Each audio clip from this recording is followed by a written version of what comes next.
Hey everyone, welcome to Long Game Yoga. I am Ken. We are going to focus on our hamstrings. These are muscles that are so often getting short and tight and weak, which is the worst of all worlds because we spend so much time sitting.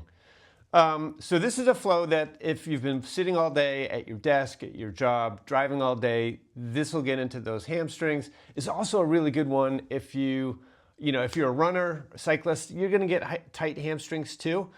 Post-run, this is a good flow to do just to get in there and really just give them a nice stretch. So we are going to use a strap and 2 blocks on this one. So let's start on our back. Have that strap handy nearby. And when you do come down, just give yourself, a couple of deep breaths at least. I could sit here for a few minutes and really just sink into the body, sink into how it feels, sink into how my breath is flowing. And I do recommend that. But given that this is, a video you're going to do, you can pause the video and just relax for a bit. Just see how your legs are feeling, how those hamstrings are already feeling. Like I said, maybe you just got back from a run. Maybe they're feeling a little bit loose, but in need of a nice stretch. Or maybe you've just been hanging out all day, sitting down, doing the thing you need to do. And there's nothing wrong with that, but we do want to put that maintenance in so that we keep that sense of balance. So the front of our legs and the back of our legs are all strong. Everything's sitting nice in the hips. Everything's tracking well over the knees and the ankles. That's why we're doing this. All right, so if you're on your back, let's come and straighten our legs, right? So they're not just flopped out. We're actually pressing the heels down into the mat. We're pulling those thigh bones down towards the mat. You might feel your kneecaps lift up, push the big toe mount forward, peel that pinky toe side edge of the foot back, and then leave the left leg in place. Hug that right knee into your chest. Give it a squeeze here. Keep that left leg nice and active, and if you want to roll out that right thigh bone in the hip socket or the ankle, whatever you like, whatever's going to feel good, maybe just kick that shin up into your fingers, pull the leg in, feel that nice stretch in the hip. But then we're going to take the strap and we're just going to bring it around the ball of the foot. That's this top part of the foot right under the toes. And then just extend that foot up toward your ceiling or the sky.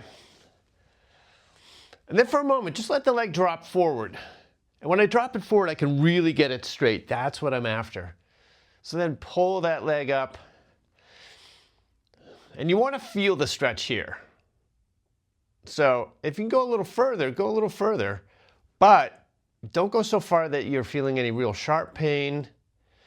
It is early in this flow, so we just want to sort of establish a bit of a baseline for where that leg is starting to engage with that stretch.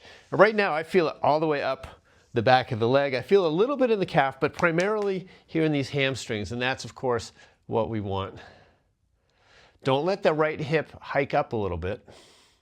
See if you can keep it lined up with the left hip. Breathe into the stretch a bit. And you'll find the longer you're here, the more the muscles are relaxing a bit. There are all these muscles that, or one of the things that muscles do is that they stop you from hurting yourself, right? They say, oh, you're going a little too far. And once they're there for a little bit, especially if you're breathing, making nice long breaths, the muscles can relax a little bit because they know it's okay. You're not going to hurt yourself. So we'll take one more round of breath, just like that, and then we'll slide that strap off.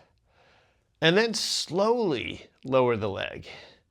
So feel that engagement a little bit in the core, a little bit on the top of the leg that's lowering. That's the hip flexors. And then once the leg comes down, let the heel hit. And then you can let the feet drop out to the side. One weird thing, when I do that, I feel, because of the stretch, that the heel of that leg I'm lowering is actually going lower than the other leg, like it's passing through the floor. It's some kind of, I don't know, neuromuscular illusion of some kind. So the legs are straight again. I'm pulling the left leg into the chest, giving it a squeeze. I guess I've heard people also say that it feels like that right leg is a little longer than the left leg. And I guess that's kind of the same thing.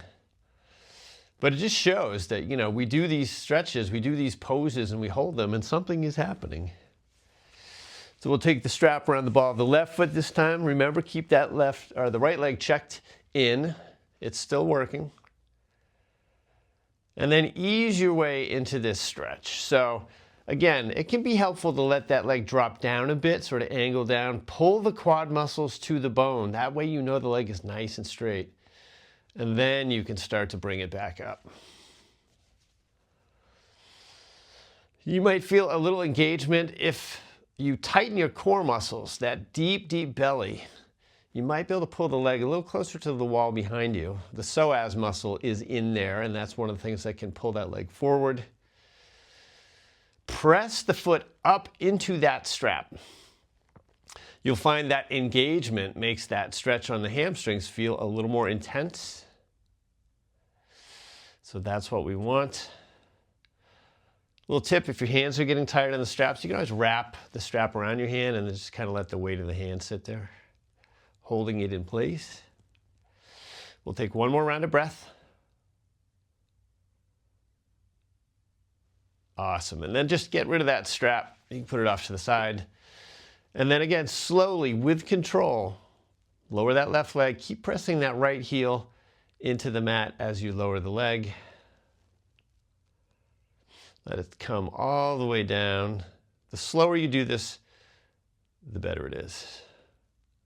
And then when it finally gets down, again, you can drop the feet out to the side for a second, see if you brought a sense of balance between sides, and then go ahead, pull both knees into your chest, roll up into a little ball shape here. Roll up and down the length of the spine a few times, and maybe make some circles, or go side to side. And then we're just gonna come up, and we're gonna come to a tabletop. So in this tabletop, we wanna make sure that we've got our shoulders over the wrists. And I like to get that wrist crease lined up with the short edge of the mat that I'm looking at. It's a good safe alignment for the arms and the shoulders here. We've got the hips over the knees, tops of the feet, pressing lightly into the mat. And let's just drop the belly, stretch that front body, come through our cow pose. Keep the arms straight, round through that cat. Feel those shoulder blades pulling apart from one another. Take this a few times. This is just a good part of any flow. Keep that torso limber, get it warmed up. Work those muscles that run along the spine.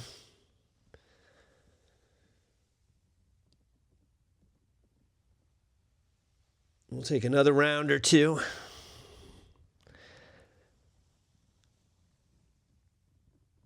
And then from here, after your next cat pose, come back to a neutral spine, and then let's step the right foot back. So you're on the ball of the right foot. You're just pushing through the heel, making these little rocks back and forth. But then go ahead, bring the shoulders over the wrists again, and then inhale that right leg up nice and straight. The toes are pointing down, and just push through that heel. So this is stretching or strengthening, really a little bit of both, that hamstring on the right leg. It's holding the leg up. The glute is working there too. If you want to add that left arm up by the left ear, you can do that. We don't need to do that. If you want to just keep the hands on the mat, you can do that. And then we'll go ahead, lower the knee. Maybe take another round of cow and cat between sides. And then we'll do the same thing on the other side. So this time it's that left foot stepping back. Straighten into the leg. You're on the ball of the foot. You're pushing the heel back and forth. You might feel that stretch a little lower down the leg. Like I feel that in my calf muscle right now, which is good too. So then go ahead, bring the shoulders over the wrist and float that left leg up. The toes are pointing down. Really push through that lifted heel. Again, if you want to add that right arm, getting into that bird dog shape, you can go ahead and do that. Just keep the leg muscles nice and engaged on that lifted leg. Awesome. Then you can lower the hand, lower the leg. Maybe take another round of cow and cat between these sides here. And then let's just go to a down dog. So just tuck your toes, lift your hips. If you need to finagle your distance here between the hands and the legs, you can do that. You want them to feel like they're doing the same amount of work. So your legs and your arms have some sense of balance. Go ahead, bend into your legs real deep for a second. And just push the hips up and back, straighten into the arms. And then go ahead, straighten into the legs. It's just we're really focused on these hamstrings for this stretch. Go ahead, get up high onto the balls of your feet, like up onto the toes, basically. And then push the hips back a little more, and then drop the heels. You should feel a nice stretch all the way through the back of your legs. And then go ahead, just inhale that right leg up. So this is a three-legged dog. We're keeping the hips level to the mat. We're not opening things up. We're keeping it level. And then go ahead, pull the knee into your chest and step the foot through. We're going to drop that back knee down. We're just coming into this knee down lunge. So again, we just want to really focus on the legs here. We want to stretch into everything. So what we're going to do here is we're going to alternate between the other tight part, right? Because the hip flexors on the front of the leg also can get very tight. So by letting our hips sink down and forward, we're stretching across this hip crease here, the front of the leg, pressing that back foot into the mat, trying not to let that the shin kind of swing out one way or the other. And then with your hands on your blocks, push the hips back, straighten into that front leg. So now again, getting into the hamstrings. And one thing you can do too is instead of letting your foot just hang out there, doing whatever it wants to, push the heel down, pull the toes back towards you, push that toe mound forward. And you feel that pressure is going to make that stretch a little more intense. And then let's just go back and forth. So sinking down and forward, up and back. And each one of these movements, just come to that point where you feel like, okay, like I'm getting that stretch. I'm coming right to the end of where it feels comfortable.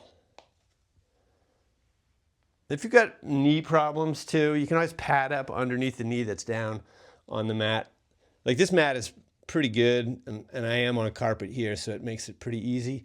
But if I'm on a hardwood floor, sometimes it's a little helpful. And then the last time that we have the hips up and back, let's just hold it there for a sec. Couple of rounds of breath. Try not to let the hips swing over to the left. Pull it back so it's, picture a line going down the middle of your mat. You might even have a line down the mat. I know a lot of yoga mats come with that. And then let's come forward. Let's move those blocks out of the way. Frame the front foot. Let's tuck the back toes. Lift the leg. Pause for a second here. And then we're just stepping back to down dog. And we'll take those same moves to the other side. So when you're ready, inhale that left leg up. Push the mat away from you. Get nice and long from the wrist creases to the lifted heel. And then we're going to rock forward. Pull the knee into the chest. Step that foot through. Drop the back knee. Untuck the toes. Hands are back on the blocks. And we're just letting the hips swing down and forward. Try to get, if you can, the left knee over the left ankle. Feel that stretch across the front of the right leg, the upper part of the leg. I guess technically it's the upper part of the lower limb. Press the top of the foot into the mat and then push those hips back. And then we'll rock back and forth. So it can be nice to map this to the breath. So you inhale as you come forward. Exhale as you push the hips up and back. Inhale, come forward. Exhale, hips come up and back. Inhale, come forward. And then exhale, we're just going to hold. So the more pressure you put into the heel down into the mat, the more you're going to feel these muscles start to fire up. Pressing that big toe mound forward. Try to keep the back kind of straight here too. Because if you round, it sort of loosens things up a little down there, where if you really work to keep it straight, you'll feel you get more of a stretch, which is what we're after. And then let's roll forward to our plank. Let's frame up that front foot. Step back to our down dog, and then just pedal it out from here. So bend one knee as you stretch into the opposite leg. Bend the other knee, stretch into that opposite leg, and do that a couple times.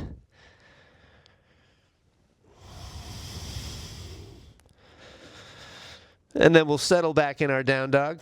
This time, let's look forward. We're going to step the right foot forward. We're going to stay balanced on the ball of the back foot. Grab your blocks. Get a nice deep bend in that front leg if you can. And then keep that back leg super strong. Right? If it hasn't woken up yet, this is going to wake up the whole back of that leg. You feel that engagement. You pull the quads to that bone. You feel that leg really, really engaged. It's strengthening and it's stretching, which is awesome, which is what we want. And then just like we did on our knee, let's push the hips back. So straightening into that front leg. It's a different feeling here than having the knee down. It's a little more intense. It's a little more demanding. And then we'll go ahead, rebend. And then again, flow just with the breath here.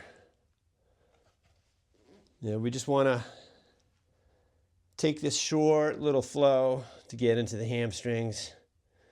Wake everything up. And then next time you push the hips back, go ahead, hang out there for a second. Again, seeing if you can keep your back nice and straight. I'm pushing the big toe mound down into the mat, maybe even lifting the toes up. And then we'll go ahead, rebend, make our way back to down dog. Push the hips up and back. This time we're looking forward, we're stepping the left foot forward. Hands come onto the blocks. Get that stance nice and long.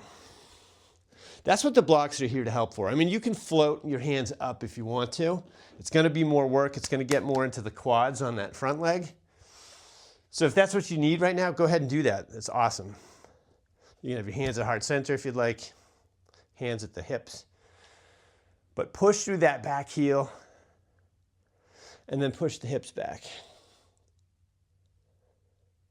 Feel that nice stretch and then roll forward. Exhale back. Roll forward. Exhale back. One more time, roll forward. And then we're going to exhale back and hold it. So imagine that you could rip the mat apart with your feet.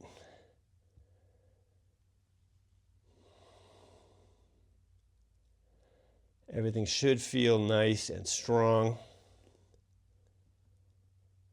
If you want to hinge forward at the hip a little bit, go ahead and do that. But again, we're trying not to round the back too much. My low back tends to be pretty tight, so I can't get it quite like a perfect hinge. But you work with the body that you have. Let's rock forward. Move the blocks out of the way. Let's frame the foot up. Nice. Nice long stretch here in this down dog. And then let's go ahead, come down onto our seats. We're just going to finish up with a seated forward fold. Last chance to get into those hammies. So let's do this. Let's take the sole of our right foot, bring it to the inner left thigh. Get up high on your sit bones. You see how I'm just kind of lifting up and sort of retucking everything down? Do that, then go ahead, frame up that front foot and hinge forward. And here you can either grab the foot itself, or if that doesn't feel like it's feasible, you can always bring the strap around the ball of the foot, and that gives you that leverage. So it's your choice, whatever's going to work for you. But we're just starting to let things cool down a bit here. Getting a last stretch into that hamstring, which hopefully they feel a little bit more open than when we started. I know mine do. And then we'll lift the torso, straighten the right leg out. This time we're bending the left leg, sole of the foot comes to the inner thigh. And then you need to kind of twist your torso just a little to get it lined up with that right leg. Maybe start just with the hands on either side, pull that heart up and out. And then same as the other side, you can either grab the foot, wrap the hands around the feet, use the strap. I see some super flexible people, they can like grab their hands on the other side of the foot. That is just a dream for me, but that's okay. I'm getting a super strong hamstring stretch right here, and that's what we need. So really, like with our yoga, with our practice like this, it doesn't matter that much what it looks like. You know, everybody's built a little bit differently, the geometry, the way the muscles and the ligaments work, what your life has done for you. It's really about how you're experiencing those sensations yourself. So it's really an inward thing. It's not a how it looks outward thing. Unless you're one of those people, but we're not those people. Not on this channel. All right, one more round of breath. Nice. You can let the foot go or the strap go. We'll sit up. And then let's go ahead, bend the legs, plant the feet. Just lower everything down. And then let's just wrap things up real quick with a little twist. So just let the legs drop over to one side. You can separate the feet a little bit. Lift them up, let them drop down the other side. And you can just take a couple of these on your own. Again, hopefully the legs are feeling nice. We just want to, after all that, just neutralize the hips a little bit, loosen things up. And then if you want to just chill here for a while, you can do that. You can just straighten the legs out. Palms are up at the ceiling. Just let everything soften. Just kind of fall into your breath for a bit. Otherwise, you're all done, and hopefully your hamstrings are feeling a little bit better. So that's really, I think, something you can do just, after you've gone running, after you come home from work and or finish up what you're doing, and you just want to get, you feel a little bit slack and tight in the hamstrings. You just want to loosen things up. This is a good way to do it. One of the nice things about yoga is that every flow doesn't have to be a complete vinyasa class, right? So sometimes, those are great. That's my bread and butter. But sometimes it's nice just to draw something out of it and focus in on it and make it something useful. So hopefully this flow can be a tool in your toolbox for when you're feeling tight in the hamstrings. If you liked it, go ahead, hit the like. If you don't want to miss a flow, you can hit the subscribe, hit the bell. And if there's anything you want to see, just drop something in some of the comments. I'll check it out and we can work it in there. I hope you had a good time. Thanks for flowing with me. Hope to see you on the mat again.